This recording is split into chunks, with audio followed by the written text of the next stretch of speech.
European Union leaders agreed Monday to embargo most Russian oil imports into the bloc by year-end as part of new sanctions on Moscow worked out at a summit focused on helping Ukraine with a long-delayed package of new financial support.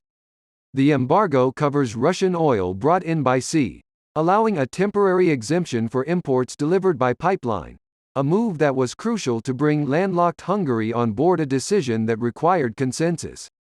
EU Council President Charles Michel said the agreement covers more than two-thirds of oil imports from Russia. Ursula von der Leyen, the head of the EU's executive branch, said the punitive move will effectively cut around 90% of oil imports from Russia to the EU by the end of the year. Michel said leaders also agreed to provide Ukraine with a €9 billion $9.7 billion tranche of assistance to support the war-torn country's economy. It was unclear whether the money would come in grants or loans. Mikhail Ulyanov, Russia's permanent representative to international organizations in Vienna, responded to the EU's decision on Twitter, saying, as she rightly said yesterday, Russia will find other importers. The new package of sanctions will also include an asset freeze and travel ban on individuals, while Russia's biggest bank, Sberbank, will be excluded from SWIFT, the major global system for financial transfers from which the EU previously banned several smaller Russian banks. 3 big Russian state-owned broadcasters will be prevented from distributing their content in the EU. We want to stop Russia's war machine, Michel said, lauding what he called a remarkable achievement. More than ever, it's important to show that we are able to be strong, that we are able to be firm, that we are able to be tough, he added. Michel said the new sanctions, which needed the support of all 27 member countries, will be legally endorsed by Wednesday. EU concerns over Russian oil supply. The EU had already imposed 5 previous rounds of sanctions on Russia over its war. It has targeted more than 1,000 people individually, including Russian President Vladimir Putin and top government officials, as well as pro-Kremlin oligarchs, banks, the coal sector and more.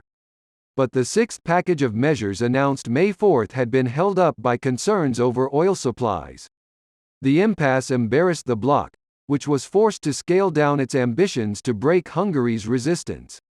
When European Commission President Ursula von der Leyen proposed the package, the initial aim was to phase out imports of crude oil within 6 months and refined products by the end of the year.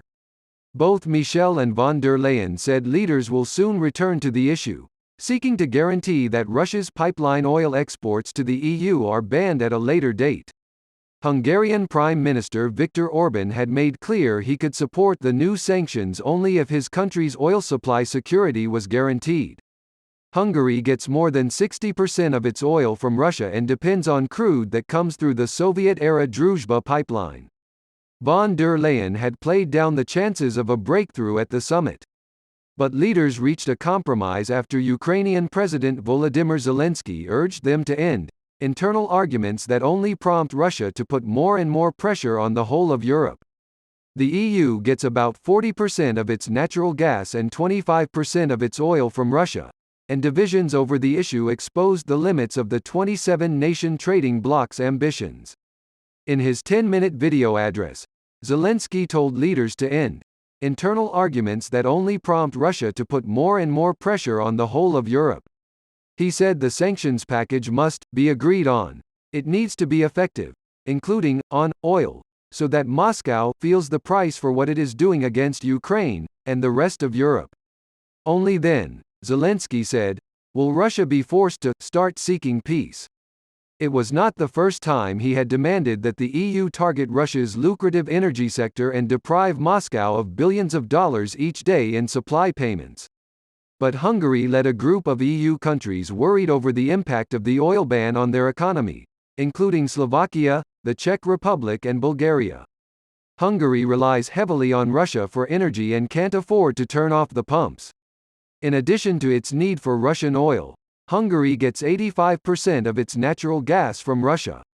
Orbán had been adamant on arriving at the summit in Brussels that a deal was not in sight, stressing that Hungary needed its energy supply secured.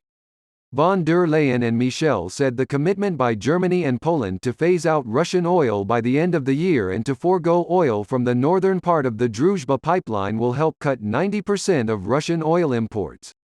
The issue of food security will be on the table Tuesday, with the leaders set to encourage their governments to speed up work on solidarity lanes to help Ukraine export grain and other produce.